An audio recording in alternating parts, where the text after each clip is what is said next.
स्वरलीन योगिनी गानसरस्वती किशोरीताई आमोणकर. अभिजात शास्त्रीय संगीताच्या महासागरात विहार करत असताना अनेक रागरागिण्या, बंदिशी, अलंकार इत्यादी रत्नरूपी साहित्य संपदा प्रत्येक कलाकाराच्या हाती लागतात. परंतु भौतिक जीवनात जसे अनेक प्रलोभनांना डावलून एखादा संत ईश्वर प्राप्तीची दृढ आस मनी बाळगून असतो, तसंच स्वरदेवतेचा ध्यास असणाऱ्या कलाकाराला निर्गुण रूपातही स्वरेशाचे सगुण स्वरूप अगदी स्पष्टपणे दिसू लागते. लहानपणीच शास्त्रीय संगीताचे बाळकडू मिळालेल्या किशोरीताईंच्या मनातही स्वरदेवतेचे स्वरूप नकळत्या वयातच आकार घेऊ लागले होते. त्या निर्गुण निराकार स्वरशक्तीच्या दिव्यत्वाची प्रचिती माईंच्या म्हणजे मोगूबाई कुर्डीकरांच्या तालमीतूनच त्यांना आत्मसात होत होती. या स्वरशक्तीची अखंड उपासना करता करता ही दैवी शक्ती कधी आपल्या व्यक्तिमत्वाचा अविभाज्य भाग होऊन जाते याचे त्या कलाकारालाही भान राहत नाही. तसेच काहीसे किशोरीताईंच्या बाबतीतही घडले असावे. म्हणूनच कुठलाही राग गाताना त्यांचे व्यक्तिमत्व त्या राग स्वरूपाशी इतके तादात्म्य पावते की श्रोता म्हणून त्यांना ऐकताना त्या तो रागच झाल्याचे जाणवते. केवढी ही स्वरांची किमया! प्रत्यक्ष ईश्वराचे दर्शन घडवायला जसा सद्गुरू भेटावा लागतो, तशी प्रत्यक्ष जन्मदाती आईच सद्गुरू म्हणून त्यांना प्राप्त झाल्यानंतर त्यांना स्वरेशाचे दर्शन घेण्यासाठीची दिव्य कृपादृष्टी प्राप्त झाली नसती तरच नवल. पण उपजत कला घेऊन जन्माला येणं ही झाली पहिली पायरी. आपल्या गळ्याचा धर्म ओळखून आपल्यावर योग्य ते संस्कार करणारी, शिस्तप्रिय, प्रसंगी कठोर अशी आपली आईच गुरुमाऊली म्हणून मिळायला खूप भाग्य लागतं. माईंना म्हणजेच मोगूबाईंना संगीतोपासनेसाठी अनेक दिव्यांना सामोरं जावं लागलं होतं. अतिशय खडतर मार्गातून वाट काढून, प्रसंगी अपमानाचे कडवट घोट पचवून, अतोनात कष्टातून ही गानविद्या माईंनी कमावल्यामुळे त्याचं मोल किशोरीताईंनी स्वतः अतिशय जवळून अनुभवलं होतं. हा मार्ग अतिशय कठीण आणि आव्हानात्मक आहे याची पूर्वकल्पना किशोरीताईंना होतीच. पण गायन कलेवरची त्यांची निष्ठा त्यांचा हा मार्ग सुकर करत होती. अभिजात शास्त्रीय संगीतातील स्वरतत्वाची शक्ती त्यांना वेळोवेळी भुरळ पाडत होती. सतत संगीताच्या सानिध्यात राहिल्याने आणि सततच्या चिंतनाने त्यांना स्वरांशी संवाद साधता येऊ लागला होता. म्हणूनच या स्वरभाषेच्या शास्त्रापलीकडे जाऊन विचार करणे त्यांना शक्य झाले असे मला वाटते. फार कमी कलाकारांच्या गाण्यात परंपरेच्या चाकोरीपेक्षा वेगळे विचार समर्थपणे आणि सहजपणे मांडण्याचे धारिष्ट्य असते. एवढेच नाही तर सुजाण गानरसिकांच्या पसंतीस ते उतरवण्याचे पण कसब त्यासाठी असावे लागते. ते किशोरीताईंच्या गाण्यात आवर्जून अनुभवायला मिळते.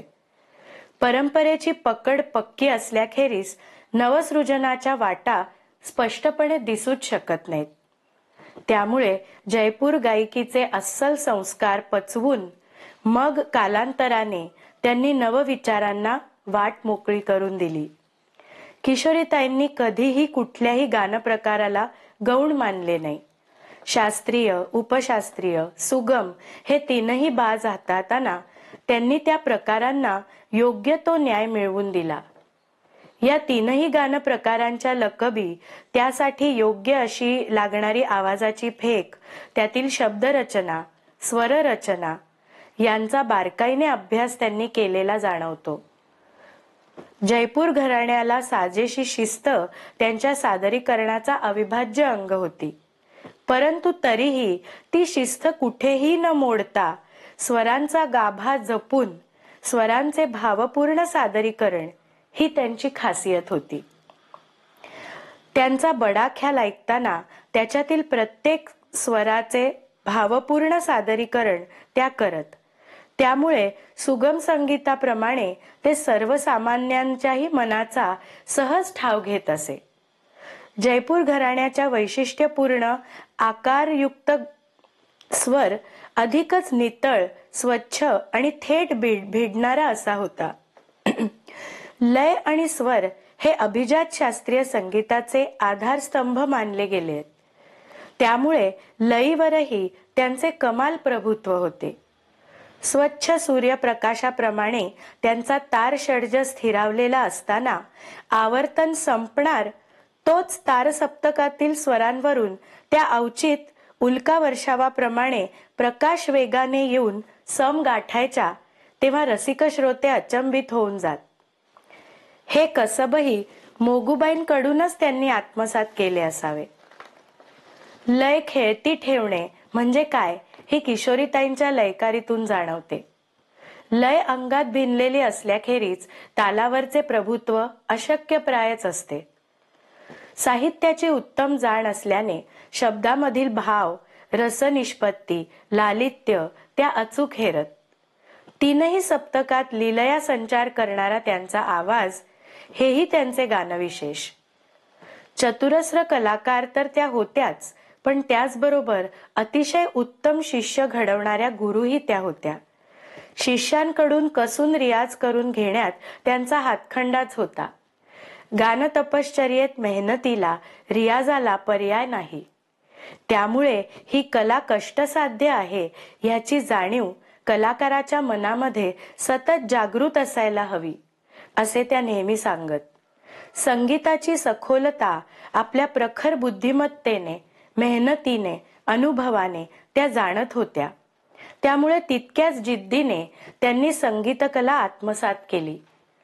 स्वरशक्तीला त्या श्रद्धापूर्वक शरण गेल्या, म्हणूनच त्यांना त्या स्वरब्रह्माला साधता आलं. मला भावलेली त्यांची पहिली प्रस्तुती म्हणजे राग भूप मधील प्रथम सुर साधे आणि राग गुजरी तोडी मधील बेगुन गुणगाईये. त्यांच्या संगीत व्यासंगाला साजेसे शब्द प्रथम सुर साधे जब होवत ज्ञान तब अलंकार कर दिखाय. त्यांच्या विचार मंथनातून प्रसवलेला स्वानुभवच हा. तेही भूप सारख्या साध्या आणि संगीत शिक्षणाच्या अगदी सुरुवातीलाच शिकवल्या जाणाऱ्या या रागामधून संगीत साधनेचे बाळकडूच त्यांनी शिष्यांच्या मनात बिंबवले आहे, असे यावरून वाटते. साधे या शब्दावरची हुकमी सम म्हणजे साधणे किंवा स्वर सिद्ध करून घेणे याचे महत्वच अधोरेखित केल्यासारखे आहे. काय सुंदर विचार आहे. वा, किशोरीताईंच्या स्वरांवरच्या प्रभुत्वामुळे या बंदिशीचे आवर्तन अविरतपणे रसिक मनाचा ठाव घेत असते. किशोरीताईंच्या ताना म्हणजे कुशल कारागिराने केलेलं दर्जेदार नक्षीकामच. वेगवेगळ्या वळणांच्या सुंदर नादाकृतींची लढ इतक्या सहजपणे त्या गुंफायच्या की स्वरलहरींच्या सुंदर वातावरणानेच रागरूप अधिक खुलून यायचं. जयपूर घराण्याची खानदानी तालीम त्यांच्या तानांमध्ये दिमाखाने झळकत असे. त्यांची लयकारी सहज फुरलेली उपजच वाटते. लय अंगात भिनली असली की चमत्कृती अतिशय अकृत्रिम आणि आकर्षक वाटते. संगीताचे सगळेच प्रकार त्यांच्या कुतूहलाचा आणि अभ्यासाचा विषय होता. पाश्चात्य संगीताबद्दलही त्यांना तितकीच आपुलकी वाटत असे. इतकंच नव्हे तर त्यांनी पाश्चात्य आणि भारतीय संगीताच्या फ्युजनचेही अनेक प्रयोग समर्थपणे करून दाखवले. आवाजाची फेक म्हणजेच व्हॉइस थ्रो, व्हिब्रेटो, हेड व्हॉइस या सगळ्या घटकांचा त्यांनी खूप बारकाईने अभ्यास केला, निरीक्षण केलं. त्यामुळे सुगम संगीताचेही बारकावे त्या अगदी लीलया हाताळायच्या.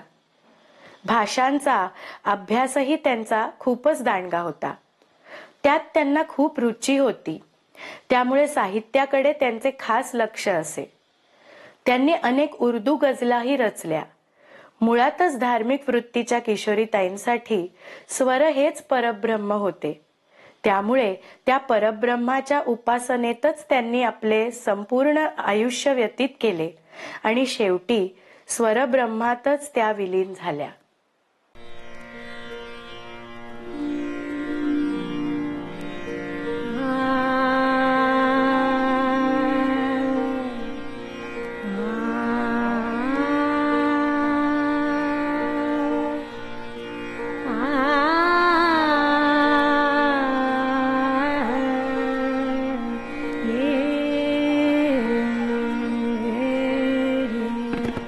आ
सहेला रे सहेला